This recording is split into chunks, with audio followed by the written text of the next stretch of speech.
안녕하세요. 말씀 탐구생활 20번째 시간을 인도할 남인보 목사입니다.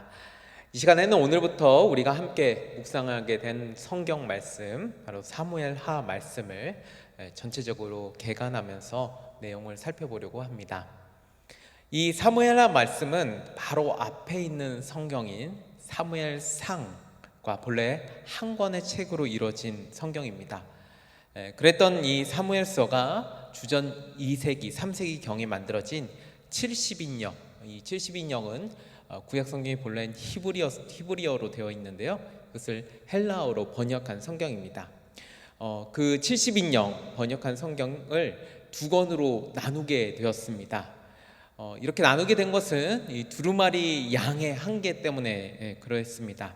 물리적으로 기록할 수 있는 양의 한계가 있었기 때문에 그렇게 이제 나누어서 기록하게 된 것이죠.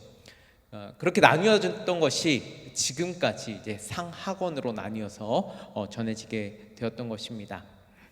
어쨌든 본래는 두 권이 아닌 하나의 책이었기 때문에 사무엘상에 그 나온 내용을 계속 연관 지으며 이 말씀을 보아야 합니다.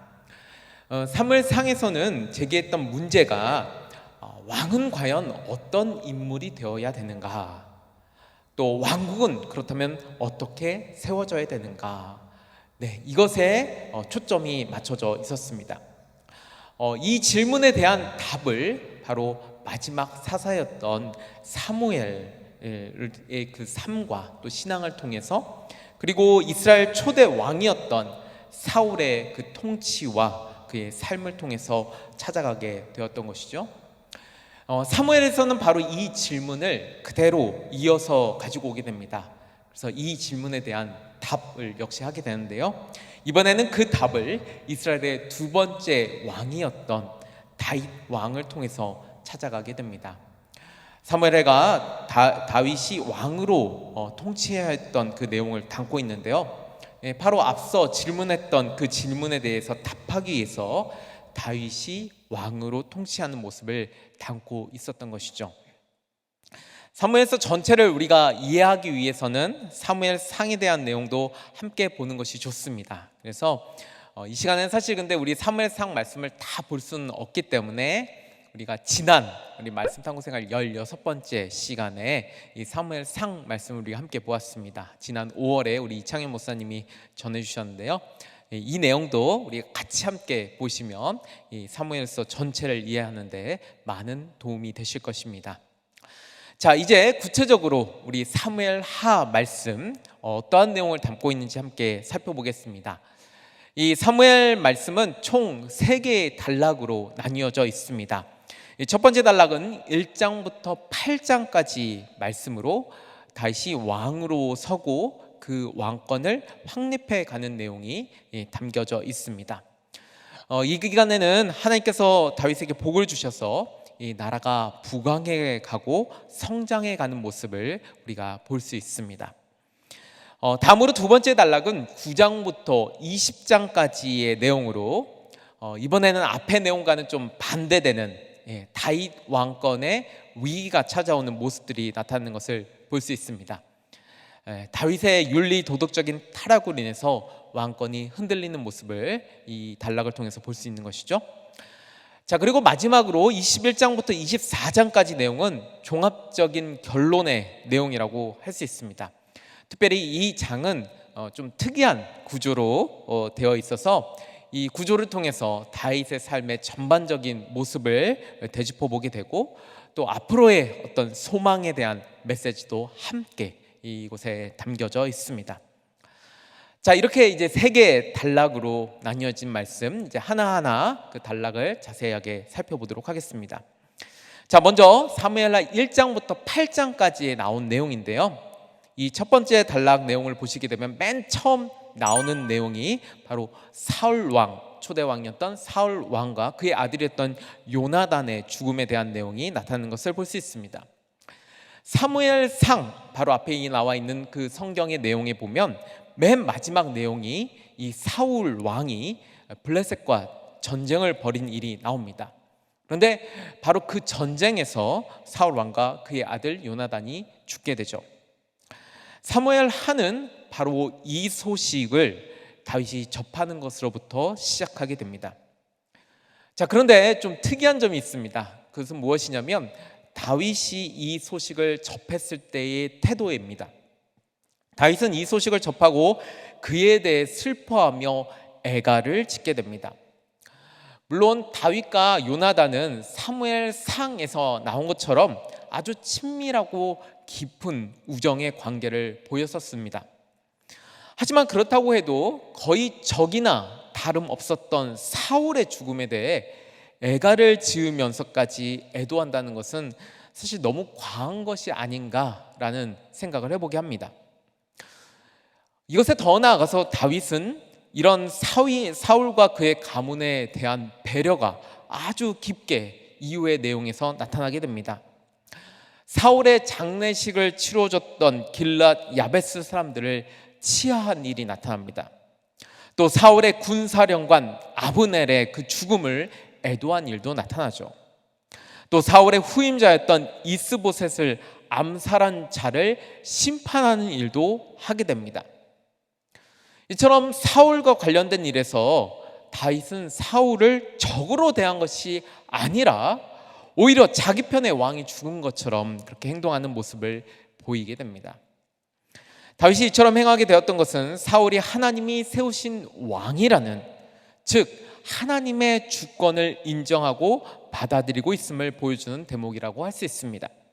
또한 하나님의 그 긍휼의 마음을 그도 본받아서 정말 적과 같았던 사울의 죽음조차도 긍휼의 마음으로 대하는 그런 모습을 보이고 있죠.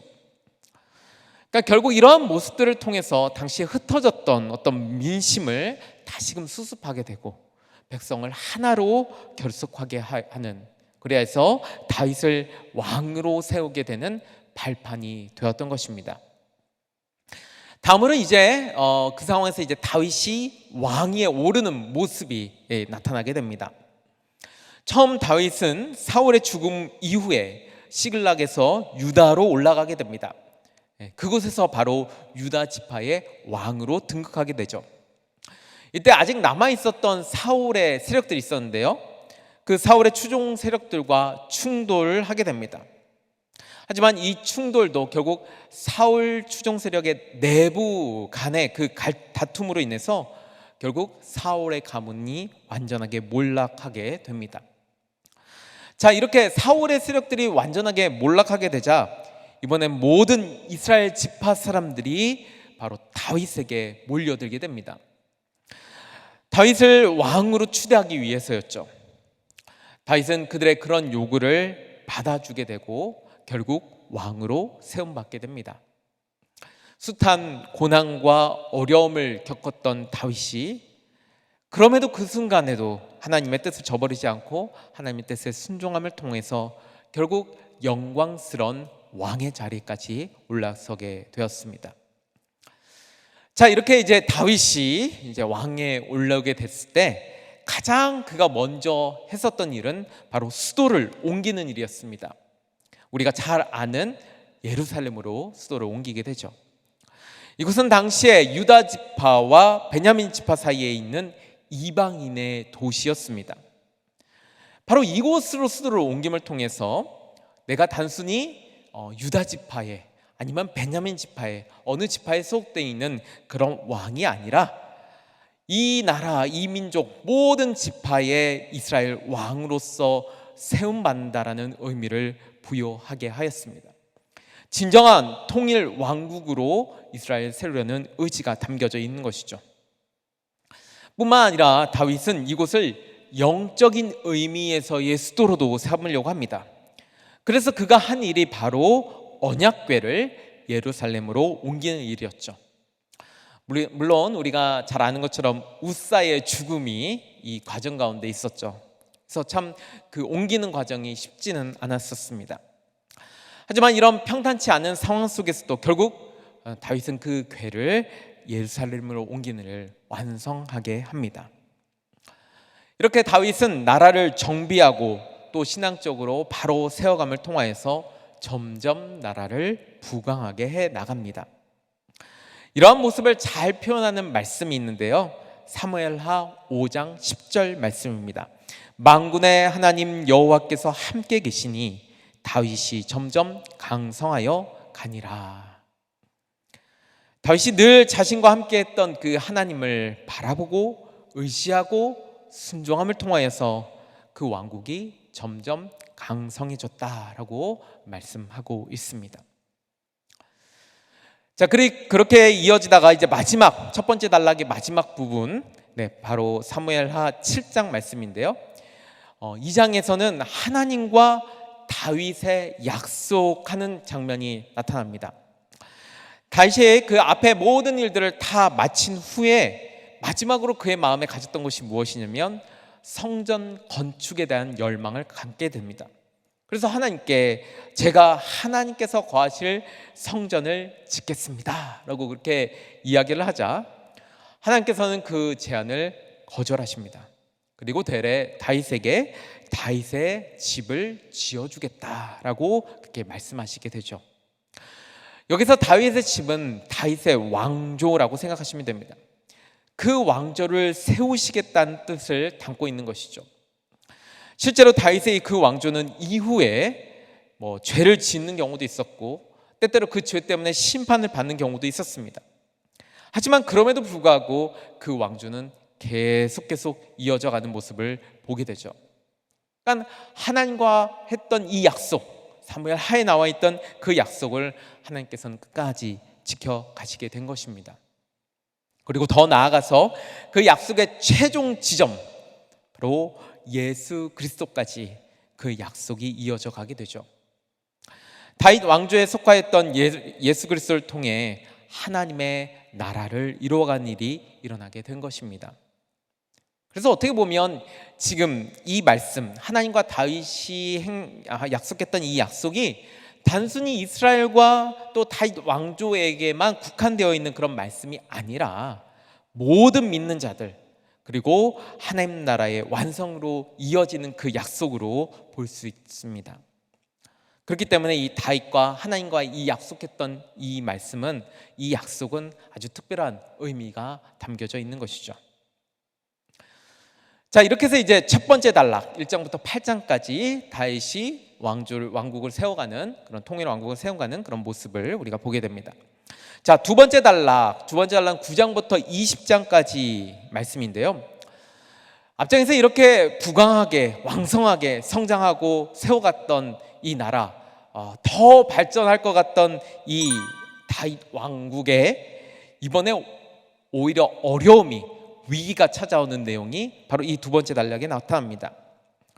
그 위기는 바로 죄를 통해서 생겨나게 되죠. 가장 큰 발단이 된 사건이 바로 밧세바를 범한 사건이었습니다. 다윗은 순간 생겨나게 된 그 욕정을 억누르지 못하고 밧세바를 범하게 됩니다. 그런데 죄가 여기서 멈추지 않습니다. 자신의 왕권을 이용해서 자신의 충신이었던 밧세바의 남편 우리아를 죽음으로 몰게 하죠. 그리고 밧세바를 자신의 아내로 삼게 됩니다. 결국 하나님께서는 나단 선지자를 다윗에게 보냄을 통해서 다윗을 꾸짖게 되고 다윗은 하나님 앞에 회개하게 됩니다. 물론 하나님은 그 회개를 받아들이셨지만 그의 죄에 대한 심판은 가해지게 되어서 결국 이 밧세바가 낳은 아이는 죽게 되죠. 자, 이런 일이 있은 후에 이 죄의 영향이 다윗의 가족 가운데까지 미쳐지게 됩니다. 그 사건이 바로 암논이 이복 여동생이었던 다말을 범한 사건입니다. 참 특이한 점은 다윗도 성적인 그 범죄로부터 시작되었는데 그 아들인 암논도 역시 성적인 범죄를 저지르는 모습을 보게 됩니다. 어쨌든 이러한 암논이 범한 죄가 점점 더 커져가게 되어서 다윗의 왕국의 위기로까지 이어지게 됩니다. 다말의 오빠였던 압살롬이 그 암몬이 행했던 일로 인해 복수심에 불타게 되죠. 그래서 결국 2년 후에 그를 죽이게 됩니다. 그리고 이후에 압살롬은 그의 외조부였던 그술왕 달메에게로 피하여서 그곳에 3년간 지낸 다음 그 그곳에서 요압의 도움으로 인해서 다시 이스라엘로 귀환하게 됩니다. 하지만 돌아온 이후 2년간 아버지였던 다윗을 만나지 못하게 되죠. 그래서 요압의 또 도움으로 인해서 어렵사리 아버지 다윗을 만나게 됩니다. 하지만 그 만났을 때 다윗의 마음에 자신을 향한 그 애정, 사랑의 마음이 떠났음을 확인하게 되었고 결국 반란을 준비하게 됩니다. 이후 4년 동안 백성들의 마음을 얻은 압살롬은 헤브론에서 반란을 일으키게 됩니다. 압살롬의 반란에 다윗은 속수무책으로 당하게 되고 결국 마하나임으로 도망하게 되죠. 물론 이후에 후세가 위장 전향하게 하여서 압살롬을 속이게 되고 그래서 결국 다윗의 군대에게 전원패하게 됩니다. 하지만 이로 인해서 결국 이 아들 압살롬을 또 잃는 아픔을 다윗은 겪게 됩니다. 죄의 영향이 이렇게 무섭다는 것을 이 말씀을 통해서 우리가 보게 되는 것이죠. 다윗의 왕권이 다윗의 왕주가 무너질 뻔한 상황으로 이끌어갔던 것이 바로 이 죄의 힘이었던 것입니다. 자, 그런데 여기서 아주 중요한 것이 또한 있습니다. 그것이 무엇이냐면 이런 죄를 짓는 순간순간마다 다윗은 회개했다는 점입니다. 12장 13절 말씀에 내가 여호와께 죄를 범하였노라. 또 압살롬을 피해 광야로 도망쳐 갈 때도 그는 하나님께만 소망을 둡니다. 15장 25절 하반절 말씀, 만일 내가 여호와 앞에서 은혜를 입으면 도로 나를 인도하사 내게 그 교회와 그 계신들을 보이시리라. 사실 여기에서 이 사울왕, 초대왕이었던 사울왕과의 차이가 나타납니다. 사울왕은 자신이 잘못한 것이 무엇인지를 전혀 모르죠. 그래서 죄만 더 쌓아가는 모습을 보입니다. 하지만 다윗은 자신의 죄를 인지한 그 순간 빨리 하나님께로 돌이키려는, 하나님을 또 향한 그 마음을 보이는 그런 모습을 보입니다. 결국 다윗이 모든 환란을 이겨내고 왕권을 유지하고 하나님의 은혜를 누릴 수 있었던 이유가 바로 여기에 있었던 것이죠. 네, 이것이 이제 바로 두 번째 단락의 내용입니다. 다윗의 왕권, 다윗의 왕조의 위기를 겪었었던 그런 모습이라고 할 수 있겠죠. 자, 이제 마지막 단락이 남았는데요. 마지막 단락은 21장부터 24장까지 말씀입니다. 이 말씀은 약간 좀 부록처럼 들어간 그런 내용이라고 할 수 있는데요. 시간 순으로 기록된 내용은 아닙니다. 구조가 좀 특이한데 이 구조가 교차 대구 구조라고 이렇게 이야기할 수 있습니다. 굉장히 잘 짜여진 구조인데요. 자, 이 새로운 구조를 그러면 왜 굳이 마지막에 넣었을까? 네, 이 마지막 내용이 바로 사무엘서 전체를 정리하는 부분이기 때문에 그곳에서 최종 결론을 이야기하기 위해서 바로 이런 특이한 구조를 사무엘서 저자는 이용하게 되었던 것입니다. 자, 교차 대구 구조, 이것은 무엇이냐면 처음과 끝의 내용이 서로 같은 내용으로 구성되어 있어서 그렇게 가운데 부분에서 아주 핵심적인 내용이 나타난다라는 구조입니다. 직접 말씀을 보면 이해하기가 편할 텐데요. 자, 먼저 맨 처음 나온 내용인 21장 내용과 맨 마지막에 나온 내용인 24장의 말씀을 우리가 보면 같은 의미를 담고 있다는 걸 볼 수 있습니다. 21장에서는 사울이 기브온 사람들을 멸한 일로 인해 다윗의 시대에 흉년이 들게 되었다는 이야기가 나옵니다. 이것은 기브온 사람이 이방인이었지만 그들을 멸하지 않기로 약속을 하죠. 그것이 바로 여호수아 9장에 나옵니다. 그런데 사울 왕이 이것을 어기게 되었던 것이죠. 그래서 그것에 대한 심판으로 다윗 시대에 흉년이 들게 되었던 것입니다. 다윗은 이 일을 보상하기 위해서 사울의 후손들을 처형하게 됩니다. 결국 이 이야기의 주 핵심 내용은 바로 사울 왕의 실패했던 그런 이야기를 나타내고 있는 것이죠. 다음으로 마지막에 나와 있는 24장은 반대로 다윗의 실패의 이야기가 또 나옵니다. 인구조사 사건, 바로 자신의 세를, 자신의 어떤 힘을 과시하기 위해서 인구조사를 하게 되는데요. 결국 이 일로 인해서 수많은 백성의 생명을 앗아가게 된 결과를 낳게 되죠. 자, 이 첫 번째 또 마지막 이 내용은 바로 왕들의 실패에 대한 이야기가 담고 있습니다. 바로 그 실패로 인해서 또 많은 사람들이 피해를 입었다는 내용이 여실히 드러나게 되죠. 자, 다음으로 이제 21장 뒷부분, 바로 두 번째 내용과 23장 뒷부분, 이것은 이제 끝에서 두 번째인 내용입니다. 이 부분에서는 블레셋과 대항했던 다윗과 그의 용사들을 소개한 내용이 나타납니다. 근데 흥미로운 사실은 그렇게 강해 보였던 다윗이 이 내용에서는 아주 약한 그런 왕의 모습으로 나타나고 있다는 점입니다. 21장 17절에 보니까 그때 다윗의 추종자들이 그에게 맹세하여 이르되 왕은 다시 우리와 함께 전장에 나가지 마옵소서.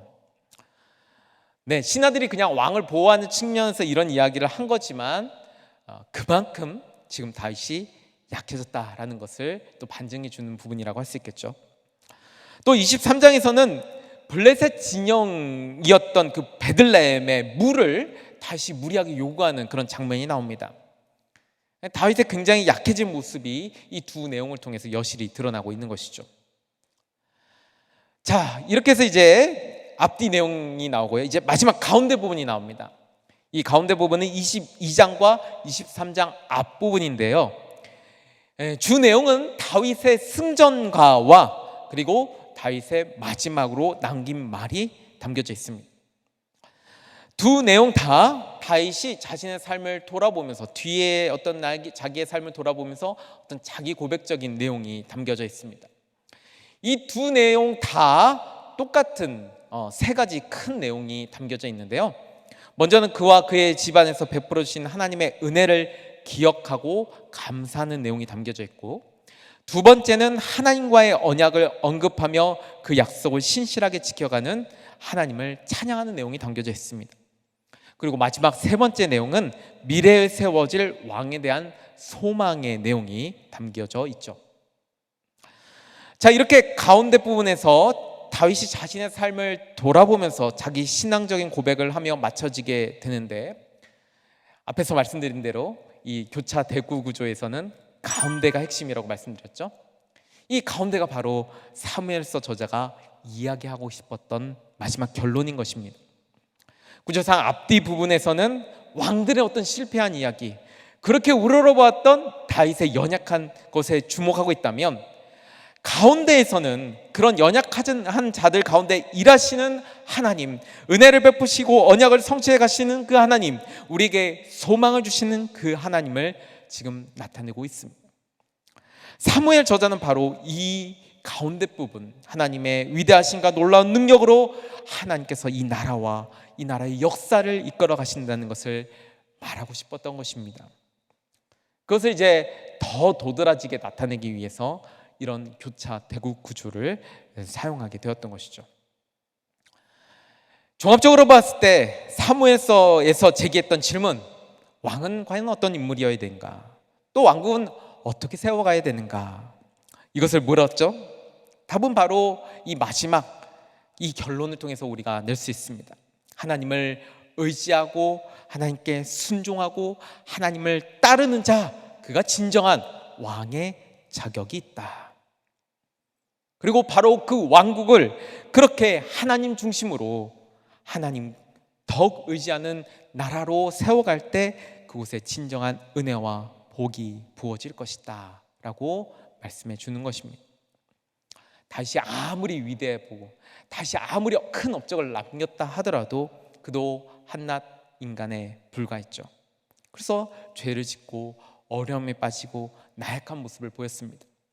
하지만 그럼에도 그가 그렇게 훌륭하게 나라를 강성하게 만들어갈 수 있었던 까닭은 그의 어떤 힘과 능력이 아니라 바로 그가 의지했던 하나님, 그 하나님 때문이었음을 이 사무엘 저자는 이야기하고 있는 것입니다.